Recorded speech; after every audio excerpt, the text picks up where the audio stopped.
یہ عشرہ ماہ محرم الحرام کا چل رہا ہے، اور اس عشرے کے اندر جو اہل بیت سے محبت رکھتا ہے وہ کثرت کے ساتھ اہل بیت کا ذکر کرتا ہے، بالخصوص سید الشہداء، شہزادہ گنگو قبا، نواسہ رسول، لوحانۃ الرسول، جگر گوشہ سیدہ بطول، حضرت امام علی مقام سیدنا امام حسین رضی اللہ تعالیٰ عنہ کا ذکر اس عشرے میں کثرت سے کیا جاتا ہے، اور آپ کی شہادت کو بہت زیادہ بیان کیا جاتا ہے۔ شہادت کا مقام اپنی جگہ ہے،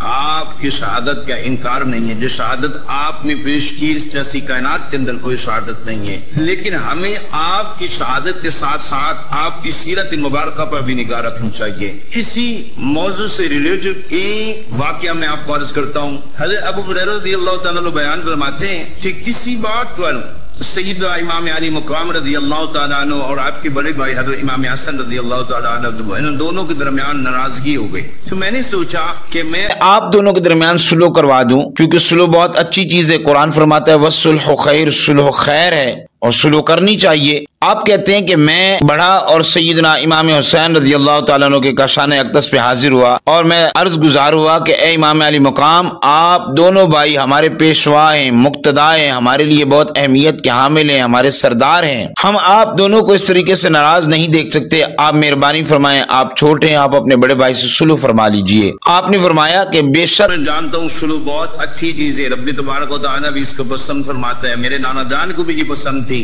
لیکن میں نے اپنے نانا جان صلی اللہ تعالیٰ علیہ وسلم کا فرمانے مبارک سنا کہ جو شروع پہلے کرے گا وہ جنت میں پہلے داخل ہوگا۔ میں یہ نہیں چاہتا کہ میں شروع پہلے کروں اور اپنے بھائی حسن سے پہلے جنت میں داخل ہو جاؤں، تو آپ کا یہ پیغام لے کر حضرت ابو ہریرہ رضی اللہ تعالیٰ عنہ سیدنا امام حسن رضی اللہ تعالیٰ عنہ کے پاس پہنچے، اب وہ سارا واقعہ سنایا، آپ کھڑے ہوئے اور جا کر اپنے بھائی سیدنا امام حسین رضی اللہ تعالیٰ عنہ سے صلح فرما لی۔ تو اب ہمارے لیے سبق یہ ہے کہ دیکھیں چھوٹا بھائی بڑے بھائی کا جس طریقے سے ادب کر رہا ہے، کس طریقے سے وہ خواہش رکھتا ہے کہ میرا بھائی پہلے جنت میں جائے، حالانکہ دونوں بھائی سردار ہیں، دونوں نے جنت میں جانا ہے، دونوں کے لیے بشارت ہے اس جنت کی، لیکن پھر بھی خواہش یہ ہے کہ پہلے بڑا بھائی جنت میں جائے۔ یاد رکھیے